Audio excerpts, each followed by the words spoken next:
திருவாதிரை களிக்கு தேவையானது அரிசி, பாசிப்பருப்பு, வெல்லம், முந்திரி பருப்பு, ஏலக்காய், திருவின தேங்காய், நெய்.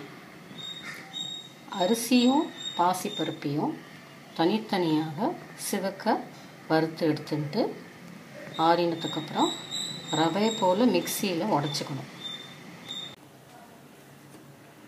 வெல்லமே கல் அரிசி வச்சுருக்கேன். ரவை கன்சிஸ்டன்சியில் அரிசியும் பாசிப்பருப்பையும் ரவை கன்சிஸ்டன்சியில் திரித்து வச்சுருக்கேன். இதில் ஒரு சொட்டு கல் உப்பு போட்டுக்கணும்.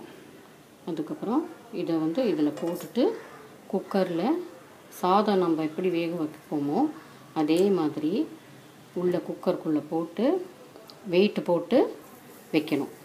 இதில் 4 விசில் வந்தால் போதும். இதை மிக்ஸ் பண்ணி வைக்கணும் குக்கருக்குள்ளே. முந்திரி பருப்பை நெய்யில் வறுத்து வச்சுருக்கேன். அதுக்கு மேலே ஏலக்காய் போட்டிருக்கேன்.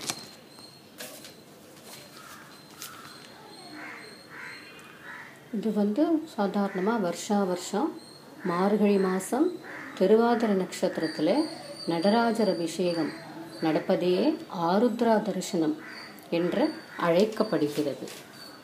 அதுதான் அன்னிலிருந்து நம்ம எல்லாருமே வருஷம் திருவாதிரை களி பண்ணுறோம்.